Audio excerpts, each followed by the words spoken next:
దేశవ్యాప్తంగా pulse polio కార్యక్రమం విజయవంతంగా నిర్వహించారు. వాడవాడలా ప్రత్యేక సెంటర్లు ఏర్పాటు చేసి చిన్నారులకు పోలియో చుక్కలు వేశారు. పోలియో రహిత సమాజ నిర్మాణానికి ప్రతి ఒక్కరూ కృషి చేయాలని పిలుపునిచ్చారు మంత్రులు, అధికారులు.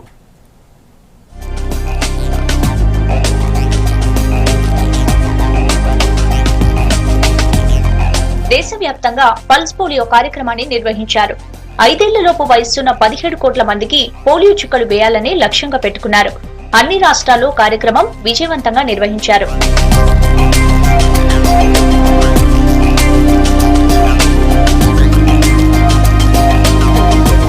రాష్ట్రంలో పోలియోను పూర్తిగా నివారించామన్నారు వైద్య ఆరోగ్య శాఖ మంత్రి లక్ష్మారెడ్డి. జూబ్లీహిల్స్ భవానీనగర్ లోని ప్రభుత్వ పాఠశాలలో పోలియో చుక్కల కార్యక్రమంలో ఆయన పాల్గొన్నారు. పల్స్ పోలియో కార్యక్రమం దేశవ్యాప్తంగా చేపట్టిన కార్యక్రమం భాగంగా ఇక్కడ మనం చేపట్టడం జరిగింది.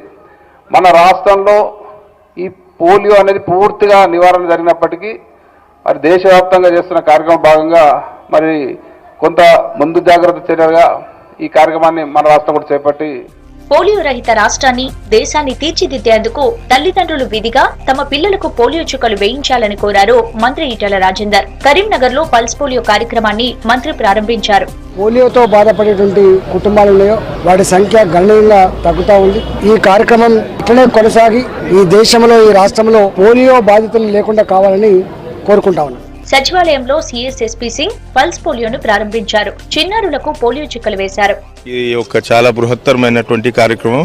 41,57,000 పిల్లలకి ఈ పోలియో డ్రాప్స్ అడ్మినిస్టర్ చేయడం జరుగుతోంది. పల్స్ పోలియో కార్యక్రమాన్ని ప్రతి ఒక్కరూ సద్వినియోగం చేసుకోవాలని కోరారు మంత్రి తుమ్మల నాగేశ్వరరావు. ఖమ్మం జిల్లా కాకర్లపల్లిలో పల్స్ పోలియో కార్యక్రమాన్ని ఆయన ప్రారంభించారు.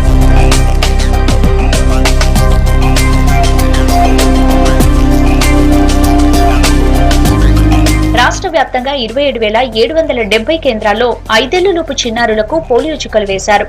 ప్రభుత్వ పాఠశాలలు, బస్టాండ్లు, రైల్వే స్టేషన్లు సహా ప్రధాన కూడళ్లలో కేంద్రాలు ఏర్పాటు చేశారు. వాడవాడలో ఏర్పాటు చేసిన సెంటర్లలో తమ పిల్లలకు పోలియో డ్రాప్స్ వేయించేందుకు తల్లిదండ్రులు క్యూ కట్టారు.